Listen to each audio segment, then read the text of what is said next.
अस्सलाम वालेकुम। आज की जो हमारा टॉपिक है वो ओटाइटिस मीडिया है। तो ओटाइटिस मीडिया की हम डिफिनेशन करेंगे, उसकी काजेज़ पे बात करेंगे, और सिम्टम्स और लास्ट में जो है ट्रीटमेंट भी डिस्कस करेंगे। तो ओटाइटिस मीडिया जो है ये मिडल एयर जो है, इसकी इन्फ्लेमेशन हो जाती है मिडल एयर में। तो यहाँ पे ओटाइटिस की जो वर्ड्स है इसमें जो अगर हम इसकी रूट की बात करें तो ओ टी जो है इसका मतलब है एयर, और टाइटस का मतलब है इन्फ्लेमेशंस। टाइटस का मतलब है आइटस का मतलब है इन्फ्लेमेशंस, और मीडिया मीन मिडल। तो ओटाइटिस मीडिया जिस तरह साइनोसाइटिस है, जहाँ पे भी आइटस का वर्ड्स आ जाता है सुफिक्स में, तो इसका मतलब होता है इन्फ्लेमेशंस। और आइटस से पहले जो है हमेशा की तरह ये किसी भी अर्गन की रिलेटेड जो है इन्फ्लेमेशन होगी। किसी भी अर्गन में जब इन्फ्लेमेशन आ जाती है तो इसकी लास्ट में जो है आइटस ज़रूर आ जाएगा। जिस तरीके से साइनोसाइटिस है, साइनस में जब इन्फ्लेमेशन हो जाती है, जिस तरह किसी नेफ्राइटिस है, निफरान में जो हमारे निफरान है इसमें इन्फ्लेमेशन हो जाती है तो उसको नेफ्राइटिस कहते हैं। जो जिस वर्ड में भी आइटस लास्ट में जब आइटस आ जाएगा तो उसका मतलब होगा इन्फ्लेमेशन। तो यहाँ पे भी ओटाइटिस का मतलब है मिडल एयर इन्फ्लेमेशन। तो इसकी डिफिनीशन जो है वो सैम्पल बन जाती है। Otitis otitis is a sorry is a term for infection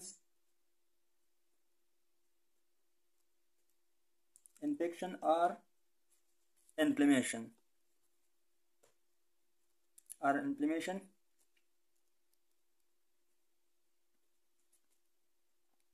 of the middle ear।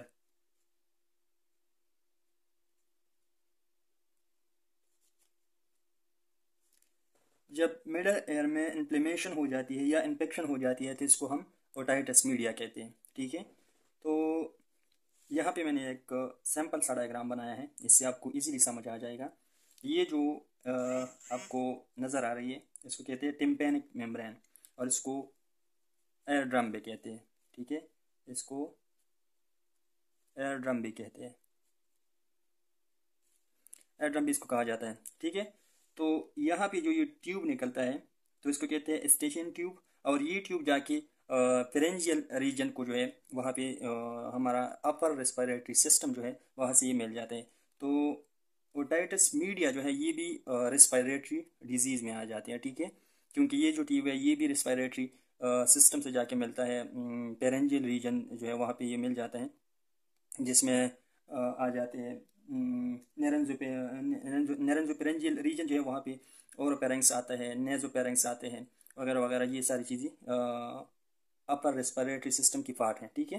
तो इसको भी इसलिए अपर रेस्पिरेटरी सिस्टम की डिजीज़ में आ जाते हैं ये ओटाइटिस मीडिया। ठीक है। तो ये ट्यूब सैंपल जब यहाँ डायग्राम में जब हम डिस्कस करेंगे तो ये ट्यूब जो है ओटाइटिस मीडिया में, ये ट्यूब जो है ये ब्लॉक हो जाती है। ठीक है, ये ट्यूब जो है ये ब्लॉक हो जाती है। और इस ट्यूब का एक ट्यूब की और भी जो फंक्शन है वो यहाँ पे जो एयर है इसको बैलेंस रखती है। यहाँ पे जो जब म्यूकस बन जाते हैं या कोई भी वेस्ट प्रोडक्ट बन जाते हैं तो वो इस ट्यूब के ज़रिए जो है हमारी नेज़ल रीजन में आ जाते हैं, और वहाँ पे या ये तो बाहर निकल जाते हैं या हमारी जो डाइजेस्टिव सिस्टम इसके थ्रू स्टमक में जाती है और वहाँ पे इसकी डाइजेशन हो जाती है। ठीक है। तो नॉर्मली इसका यही फंक्शन होता है कि ये या तो ये एयर बैलेंस रखता है, और यहाँ पे जो फ्लूइड वगैरह जब बन जाते हैं इसको बाहर निकालने में यही इसका फंक्शन हो जाता है, फंक्शन है। ठीक है। इसकी जब ये ट्यूब बन जाता है, क्लोज हो जाता है, यहाँ पे इन्फेक्शन हो जाती है, इन्फ्लेमेशन हो जाती है, तो ये जो है बंद हो जाते हैं। ठीक है, क्लोज हो जाता है। तो जब ये क्लोज हो जाते हैं तो यहाँ पे जो म्यूकस बनना होता है, यहाँ पे जो वेस्ट प्रोडक्ट बनना होता है, तो वो इस ट्यूब की थ्रू नॉर्मली तो निकल जाते हैं। जब ये बंद हो जाते हैं तो इसका निकलना जो है वो भी स्टॉप हो जाते हैं। तो यहाँ पे वो एक्यूमुलेशन जो वेस्ट प्रोडक्ट है, जो जो म्यूकस है वगैरह, वो यहाँ पे इसकी एक्यूमुलेशन शुरू हो जाते हैं, और ये एरिया जो है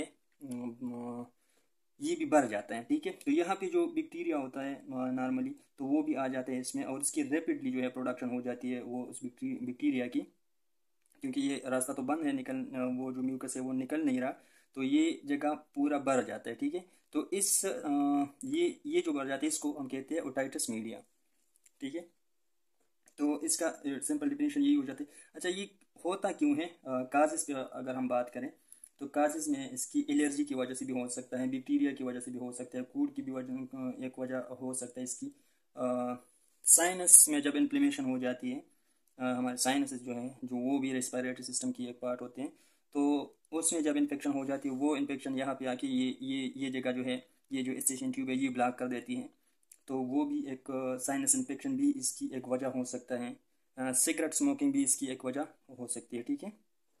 ये सारे के सारे इसकी काजेज में आ जाती है। तो यहाँ पे एलर्जी एलर्जी की वजह से भी काज हो सकते हैं, ठीक है। कूड़ की वजह से भी काज हो सकते हैं, फ्लो की वजह से भी काज हो सकते हैं, और साइनस इन्फेक्शन की वजह से भी काज हो सकती है, ठीक है। और इसकी अलावा जो है साइनस इन्फेक्शन की वजह से भी ये काज हो सकती है, सिगरेट स्मोकिंग की वजह से भी ये काज हो सकते हैं।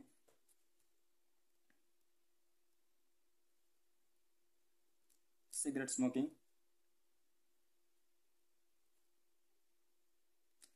स्मोकिंग की वजह से भी ये काज हो सकते हैं, ठीक है। तो ये तो हो गए इसके काजेस कि कौन कौन सी चीज़ों की वजह से ये ओटाइटिस मीडिया हो सकता है, ठीक है। अब इसकी हम सिम्टम्स की अगर बात करें तो मोस्टली जो है एडल्ट में इसकी किस तरह के सिम्टम्स होते हो सकते हैं, और चिल्ड्रन में इसकी किस टाइप्स की जो है साइन एंड सिम्टम्स हो सकते हैं। तो मोस्टली ज़्यादातर तो ये बच्चों में ही ओटाइटिस मीडिया उनका ये ज़्यादातर हो जाता है। तो बच्चों में जब ये हो जाते हैं तो इसकी sign and symptoms are are pain जो है होता है। इसके अलावा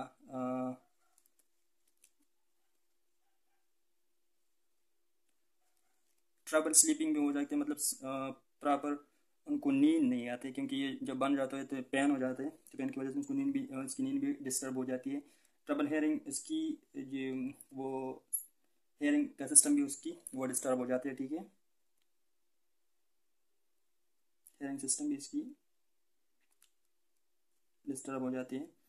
और इसके अलावा लॉस ऑफ एपेटाइट्स, मतलब इसकी बैलेंस जो है वो भी डिस्टर्ब हो जाता है। जिस तरीके से मैंने पहले कहा कि यहाँ पे जब आयर होता है, ये स्टेशन ट्यूब जो है ये आयर में को बैलेंस रखने में मदद करती है।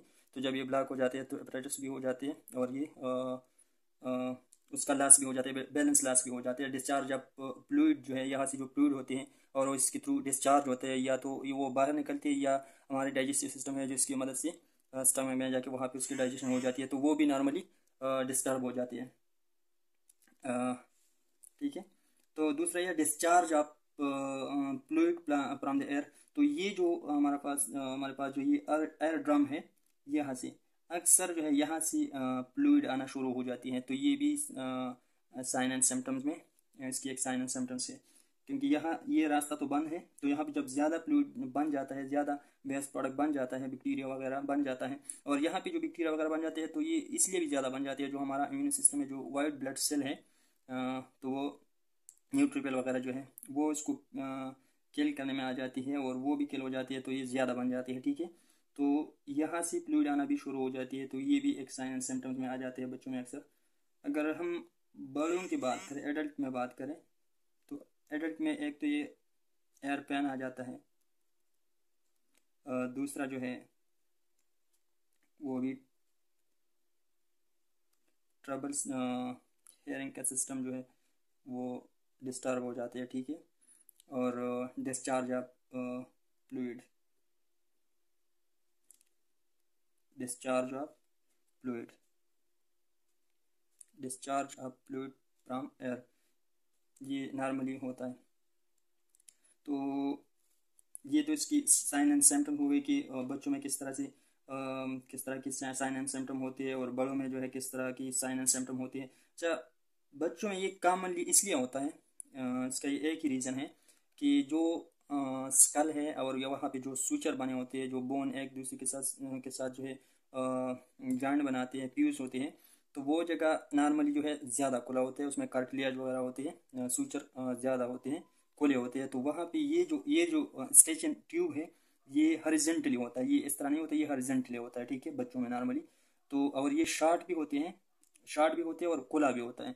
तो ये इसी वजह से जब ये शार्ट हो देते हैं तो बैक्टीरिया जब यहाँ से रेस्पिरेटरी सिस्टम से जो आता है यहाँ पे इसको कास करने के लिए, इन्फ्लेमेशन करने के लिए, कास करने के लिए, तो वो ये रास्ता शार्ट होते हैं, तो वो इजीली इसको ब्लॉक कर सकती है, कास यहाँ पे इन्फ्लेमेशन कास कर सकती है, ठीक है। तो ये मोस्टली इस वजह से बच्चों में ज़्यादा होती है।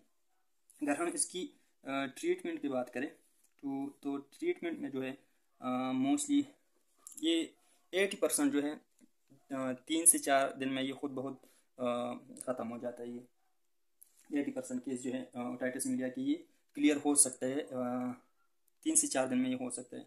अगर ये ज़्यादा सीवियर हो जाए तो इसके लिए हम एंटीबायोटिक्स दे सकते हैं, मेडिकेशन में हम इसको एंटीबायोटिक दे सकते हैं। एंटीबायोटिक्स में हम एस्पिरिन दे सकते हैं, अमॉक्सिसिलिन वगैरह ये दे सकते हैं एंटीबायोटिक्स में।